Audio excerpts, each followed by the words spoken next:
Assalamualaikum warahmatullahi wabarakatuh. Kembali lagi bersama saya Resto Octavio dari Prodi Akuntansi. Nah, pada kesempatan kali ini saya akan membahas mengenai piutang usaha dan pajak pertambahan nilai. Nah, masuk ke pertanyaan atau pembahasan yang pertama terkait kasus yang berkaitan dengan estimasi beban piutang tak tertagih. Nah, diketahui penjualan selama bulan April tahun 2017 sebesar 646.200.000 dengan 30% secara tunai dan 70% secara kredit.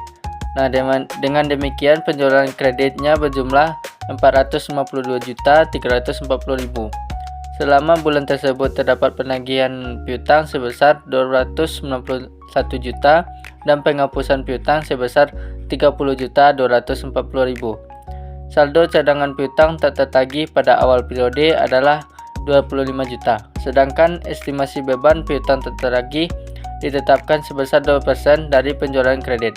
Maka perhitungannya itu adalah 2% dikali dengan 452.340.000 sehingga menjadi 9.046.800. Nah, untuk jumlah penyesuaiannya yang dibuat pada tanggal 30 April tahun 2017,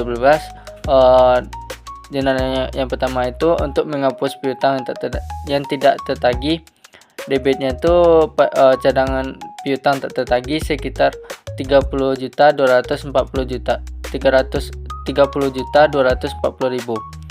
Kreditnya itu piutang usaha 30.240.000. Jurnal yang kedua untuk mencatat estimasi cadangan baru. Nah, debitnya itu beban piutang tak tertagih dan kreditnya cadangan piutang tak tertagih sekitar 9.046.800. Saldo akhir cadangan piutang tak tertagih setelah penyesuaian menjadi 3.806.800.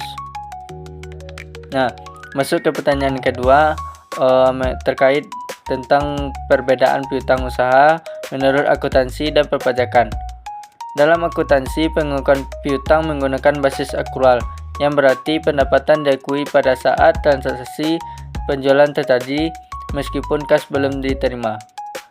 Cadangan kerugian piutang dapat dibentuk berdasarkan estimasi kerugian sesuai Pesaka 71 tentang instrumen keuangan.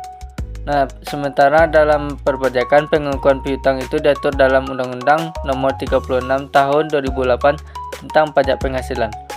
Cadangan piutang tidak dapat dijadikan beban yang dapat dikurangkan dari penghasilan bruto, kecuali bagi perusahaan tertentu seperti bank, leasing, perusahaan pembiayaan, dan anjak piutang. Beban piutang hanya dapat diakui secara fiskal apabila piutang benar-benar tidak tertagih dan lelah memenuhi syarat penghapusan sesuai ketentuan Direktorat Jenderal Pajak. Dengan demikian, akuntansi bersifat preventif karena mengantisipasi kerugian yang mungkin terjadi, sedangkan perpajakan bersifat reaktif, yakni baru mengakui kerugian ketika benar-benar terjadi dan didukung oleh bukti yang sah. Nah, selanjutnya soal yang ketiga mengenai metode skedul umur piutang atau aging schedule. Metode aging schedule untuk memperkirakan besar cadangan piutang tak tertagih meliputi langkah-langkahnya. Yang pertama, mengelompokkan saldo piutang berdasarkan umur piutang. Yang kedua, mengalihkan setiap kelompok dengan presentasi risiko yang ditetapkan perusahaan. Yang ketiga, menjumlahkan hasilnya untuk memperoleh total cadangan piutang tak tertagih. Yang keempat, melakukan penyesuaian jurnal terhadap saldo cadangan sebelumnya. Lanjut pertanyaan keempat terkait pencatatan PPN keluaran atas penjualan kredit. PT Mandiri sebagai pengusaha kena pajak atau PKP melakukan penjualan kepada tiga pihak, yaitu yang pertama PT Cahaya sebesar 50 juta, yang kedua PT Syair sebesar 30 juta, yang ketiga PT Adira sebesar 25 juta. Semua harga tersebut belum memiliki PPN 10%. Maka perhitungan PPN-nya sebagai berikut, yaitu yang pertama PPN atas penjualan ke PT Cahaya sebesar 5 juta, PPN atas penjualan PT Syair sebesar 3 juta. PPN atas penjualan ke PT Adila sekitar 2,5 juta. Sehingga total piutang dari ketiga pelanggan masing-masing tersebut menjadi 55 juta, 33 juta, dan 27,5 juta. Nah, untuk jurnal penjualan yang dicatat PT Mandiri itu yang pertama untuk PT Cahaya, di debitnya itu piutang usaha sekitar 55 juta, di kreditnya itu penjualan dan PPN keluaran sekitar 50 juta dan 5 juta. Lanjut jurnal keduanya itu untuk PT Syair, di debitnya piutang usaha sekitar 33 juta, di kreditnya penjualan 30 juta dan PPN keluaran 3 juta. Lanjut ke jurnal yang ketiga untuk PT Adila, di debitnya itu piutang usaha sekitar 27.500.000, di kreditnya penjualan 25 juta dan PPN keluaran 2,5 juta.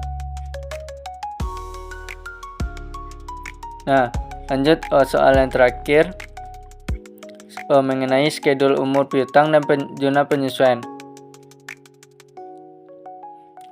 PT Sampurna memiliki total piutang sebesar 231 juta dan saldo cadangan piutang tak tertagih sebesar 27,5 juta. Perusahaan diminta untuk membuat skedul umur piutang per 31 Desember 2017 serta menghitung cadangan piutang tak tertagih berdasarkan presentasi risiko tiap kategori umur piutang. Presentasi yang digunakan yaitu yang pertama belum jatuh tempo 5%, yang kedua 1-30 hari 15%, yang ketiga 31 hari sampai 60 hari sekitar 25%, selanjutnya 60-90 hari sekitar 35%, lebih dari 90 hari sekitar 45%.